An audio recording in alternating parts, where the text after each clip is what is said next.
അൽഹംദുലില്ലാ. എന്നാൽ മൂത്രമൊഴിക്കൽ കഴിഞ്ഞിട്ട് ചെല്ലാൻ പറഞ്ഞ ദിക്റിൽ അൽഹംദുലില്ലാ അല്ല ആദ്യമുള്ളത്, ഗുഫ്രാനൊക്കെയാണ് ആദ്യമുള്ളത്. ഏത് കാര്യം കഴിഞ്ഞാലും അൽഹംദുലില്ലാ, അൽഹംദുലില്ലാഹില്ലദീ അത്അമനി ഹാദാ വറസഖനി മിൻ ഗൈരി ഹൗലിൻ മിന്നി വലാ ഖുവ. ഈ ഭക്ഷണം എനിക്ക് തന്ന അള്ളാഹുവിന് എല്ലാ സ്തുതികളും അൽഹംദുലില്ലയാണ് ആദ്യം. ഏത് വിഷയത്തിനും അങ്ങനെ ഉണ്ടാകുക. മൂത്രമൊഴിച്ച് കഴിഞ്ഞോടത്ത് മാത്രം ഒരു പ്രത്യേകത ഉണ്ട്. ഗുഫ്രാനക, അള്ളാഹുവേ നിന്നോട് ഞാൻ പൊറുക്കലിനെ തേടുന്നു. അൽഹംദുലില്ലാ, എല്ലാ സ്തുതിയും നിനക്കാണ്. എന്തിനായിരിക്കാം അവിടെ ഒരു ഗുഫ്രാനക? പടച്ചോനെ പുറത്തു തരണേന്ന് പറഞ്ഞാൽ അഞ്ഞ് ഒഴിച്ചത് ഏതായാലും ഒഴിച്ചു, ഇനി മേലാക്ക ഞാൻ മൂത്രമൊഴിക്കൂല എന്നല്ലല്ലോ അതിൻ്റെ അർത്ഥം. പറ്റിപ്പോയി റബ്ബെ ഞാൻ പാത്തൂല എന്നല്ല അതിൻ്റെ അർത്ഥം. പിന്നെന്താ ഗുഫ്രാനക?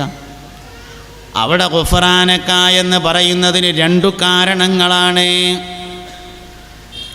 ഒന്ന്, സന്തോഷമുണ്ടാവുമ്പോൾ ദുആക്ക് ഇജാബത്തുണ്ട്. ഇജാബത്തുള്ള എല്ലാ സമയത്തും ആദ്യം ചോദിക്കേണ്ടത് മഗ്ഫിറത്താണ്. തൗബയും മഗ്ഫിറത്തും 2ആണ്, ഒന്നല്ല. തൗബ വേറെയാണ്, മഗ്ഫിറത്ത് വേറെയാണ്. തൗബക്ക് ഒരുപാട് ഷർത്തുണ്ട്. തൗബക്ക് കുറേ ഷർത്തുകളുണ്ട്. പ്രധാനമായും 4 ഷർത്തുകൾ തൗബക്കുണ്ട്. ഖേദം വേണം, മടങ്ങൂല എന്നുറപ്പിക്കണം, ആളുകളുമായി ബന്ധപ്പെട്ടതാണെങ്കിൽ പറഞ്ഞു തീർക്കണം. മഗ്ഫിറത്ത്, അസ്തഗ്ഫിറുല്ലാഹൽ അലീം ഇന്നഹു കാന ഗഫാറ യുർസിലിസ് സമാഅ അലൈക്കും മിദ്റഹാറ. ഇസ്തിഗ്ഫാർ എന്ന് പറഞ്ഞത് വേറൊരു ഇബാദത്താണ്. അത് വലിയ ഫളായിലുള്ളൊരു സംഗതിയാണ് ഇസ്തിഗ്ഫാർ. എല്ലാ സന്തോഷമുള്ള സന്ദർഭങ്ങളിലും ഇസ്തിഗ്ഫാർ ചെയ്യണം.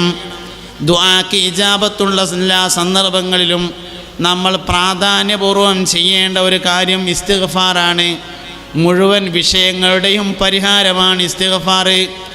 മഴ പെയ്യാൻ ഇസ്തിഗ്ഫാറാണ്, മക്കളുണ്ടാവാൻ ഇസ്തിഗ്ഫാറാണ്, മുതലുണ്ടാവാൻ ഇസ്തിഗ്ഫാറാണ്. ഖുർആൻ പറഞ്ഞതാണ്, ഞാൻ പറഞ്ഞതല്ല. വസ്തഗ്ഫിറൂ റബ്ബക്കും ഇന്നഹു കാന ഗഫാറ യുർസിലിസ് സമാഅ അലൈക്കും മിദ്റാറാ. മഴ പെയ്യുമ്പോൾ ദുആക്ക് ഇജാബത്തുണ്ടാവുന്ന